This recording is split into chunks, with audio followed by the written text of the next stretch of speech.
অবশেষে তীব্র সত্য প্রবাহের মধ্যে গরম খবর। আগামী 31 ডিসেম্বর বুধবার অর্থাৎ বছরের শেষ দিন নবম পে কমিশন ফুল বেঞ্চ সভায় বসছে নবম পে স্কেলের সুপারিশের বিষয়ে আলোচনার জন্য। ইতিমধ্যে বিভিন্ন পেপার পত্রিকা বা বিভিন্ন রিপোর্টের মাধ্যমে আমরা এটা জানতে পেরেছি যে পে স্কেলের সুপারিশের অন্যতম একটি গুরুত্বপূর্ণ প্রশ্ন হলো বা পার্থক্য হলো যে গ্রেড কতটি হবে। তো আমরা যেটা জানতে পেরেছি গ্রেড 20টি বা গ্রেড 16টি বা গ্রেড 14টি। আসসালামু আলাইকুম, যে যেখান থেকে আমাদের এই ভিডিও দেখছেন সবাইকে আমাদের চ্যানেলে স্বাগতম।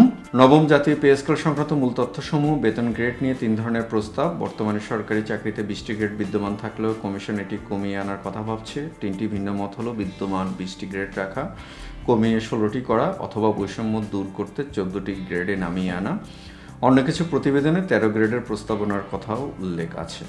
31 ডিসেম্বর গুরুত্বপূর্ণ সভা। আগামী বুধবার 31 ডিসেম্বর 2025 সচিবালয় ফুল কমিশনের একটি সভা ডাকা হয়েছে। এই সভায় গ্রেড সংখ্যা চূড়ান্ত করা এবং সর্বোচ্চ ও সর্বনিম্ন বেতন কথা হবে সে বিষয়ে গুরুত্বপূর্ণ সিদ্ধান্ত নেওয়া।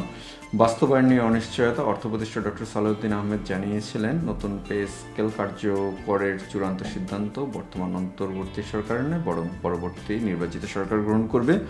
আর্থিক সক্ষমতা এবং প্রশাসনিক জটিলতার কারণে বর্তমান মেয়াদে এটি গেজেট হওয়া কঠিন। নির্বাচনী সময়সূচির প্রভাব। 2026 সালের 22 জানুয়ারি থেকে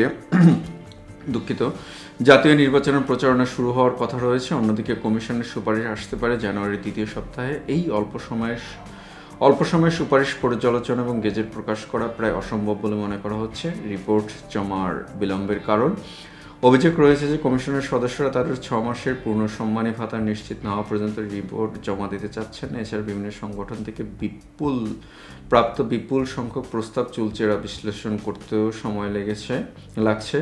কর্মচারীদের আলটিমেটাম ও ক্ষোভ। সরকারি কর্মচারীরা 15 ডিসেম্বরের মধ্যে গেজেট প্রকাশের দাবি জানিয়েছিলেন। সময়সীমা পেরিয়ে যাওয়া এবং বাস্তবায়ন অনিশ্চয়তা হয়ে পড়ায় বিভিন্ন কর্মচারী সংগঠন কঠোর আন্দোলনের হুঁশিয়ারি দিয়েছে।